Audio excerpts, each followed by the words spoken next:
How are performers, coaches and psychologists like us who are looking for those hidden secrets of high performance in sport? How do we build a winning mindset in sports using NLP and sports psychology so that we can influence and deliver our best performance mentally? That's the question, and this podcast will give you the answers. My name is Gary Lavery, and welcome to the Your Mind in Sport podcast.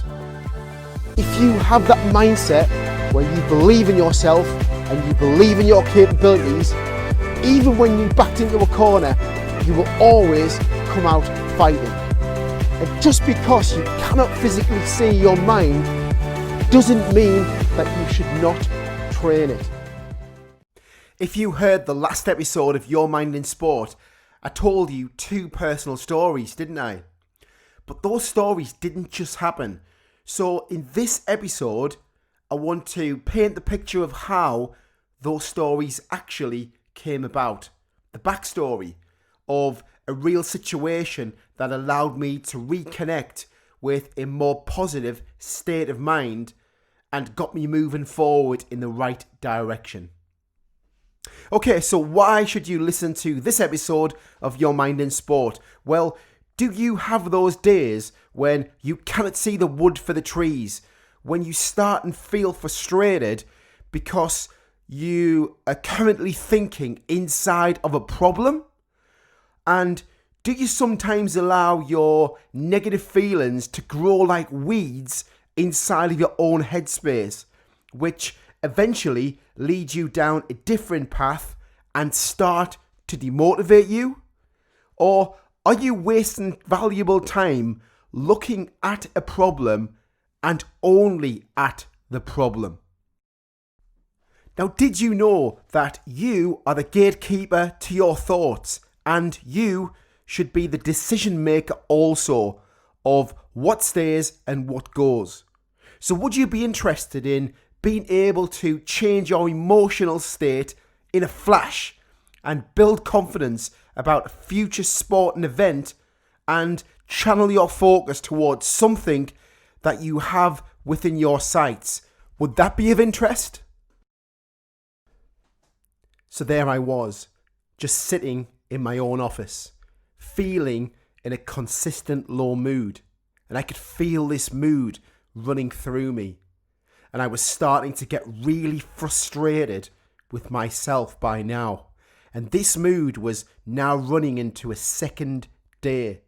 And I had to snap out of this emotional state of mind quickly. So I decided to escape normality and just go for a walk along the beach, which is one of my favourite go-to places for reflection and creativity. I always believe that I think more creatively outside of the fresh air whilst just walking and taking in the scenery and all of the sounds around me. I know I was thinking too much about the problem and not the solution, but for some unknown reason, I just couldn't let the problem go. It was weird, but it was when I walked past my old junior school sports field that I stopped dead in my tracks and stood there looking over the fence and looking at certain spots on the field, visualizing the days gone by, hearing the words I would say inside my head to motivate as a leader and captain of the football and cricket teams. And for a few minutes, I just stood there gazing out at the field of dreams, as I would call it, reminiscing over some amazing sporting memories that I grasped and stored in my unconscious mind, especially for times like now. And because of this, I could feel my mood lifting and lifting and lifting, and it snapped me out of my current thinking pattern. I started thinking about all of the old printed photos my mum had took when I was playing football, which she had kept for years in an old quality street tin from a late 1980s Christmas period. And all of what I was thinking now opened up a possible opportunity for a future podcast topic. So I headed home quickly. I started looking through old printed photos my mum had given me years and years ago, and I also found some old memorabilia, grabbed some paper and started writing as fast as I could to empty out my thoughts onto paper. I could have wrote 5 or 6 stories, but my concentration started wandering. I needed to get this podcast out the next day, so I told myself just to focus on 2 stories for now. Eventually, I had recorded the 2 stories to tell that had very much touched my heart. Both of the stories that would give me a similar buzz to what ecstasy would give a raver. Just hearing the sound of my voice going into detail to describe these 2 stories had allowed me to pick up some amazing positive feelings and reimagine some solid memories from my childhood.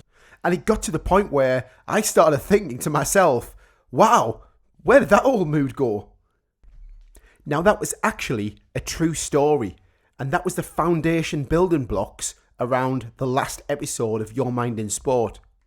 Now, when you look behind the mechanics of that backstory, especially the old photos part of it, it was specifically the process of stimulus response, known in NLP world as anchoring. So in other words, when a person is in an associated, i.e. looking through their own eyes, intense state, such as excitement, confidence, motivated, and a stimulus, the actual photo, is applied, then the 2 will all be linked neurologically. So furthermore, the associated is looking through my own eyes inside my own body. The intense state is the feelings, so excitement, confidence, motivated, and the stimulus was, on this occasion, the actual photo. And my response on the back end of this was, it completely changed my emotional state of mind.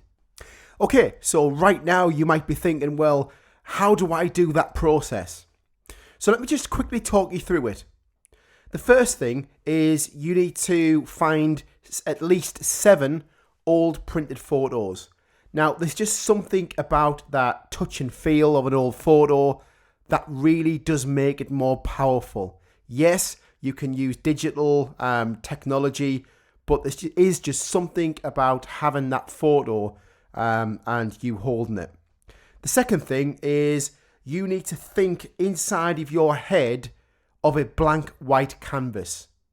So really open up your mind, think of a blank white canvas, and then number 3, look at just one photo. And imagine you are looking out of the eyes of the person who is actually taking the photo. And look at all of the photo, every bit of detail. The fourth thing is to break state. So in other words, quickly go through a times table inside your own mind and say it out loud inside your own mind. The fifth thing is now look at that one photo again and then close your eyes and imagine you are looking out of your own eyes, so you are you again in the photo. And go back to that time now, flow down inside your body, see what you saw, hear what you heard, and really feel the feelings of everything that was taking place. Number 6 is to turn the dial up or down on those feelings, on those sounds, on those colours, on those tastes, on those smells, to really make it the most compelling image inside of your mind. One that you can absolutely dwell on and really create that solid memory back to now. And hold that level of intensity between 5 to 15 seconds. And then open your eyes. And number 7 is to break state and maybe think of your favourite food or drink or where you planning on going on holiday either this year or next year. So what if you do this process, you will bring back all of those special feelings that will help you access a completely different emotional state of mind. Guaranteed. Do this process for 1 month every day and just see how much it gives you in return for a very small amount of your time. And I absolutely stand by my word. Of course, you don't have to do it, but just take this message as being important, and that first step that you take of a new or existing strategy will completely move your emotional state of mind into a direction that you want to go. And remember, if I can assist you in any way to improve your sports performance from a mindset or a behavioural perspective, regardless of age, level or sport, if you demand the best right now, then you're only one phone number away, and that phone number is 0191 300 0811. Let's have that game-changing chat today. And finally, thanks again for giving me your valuable time right now. Have a great week, and I'll see you on the next podcast of Your Mind in Sport. Bye for now.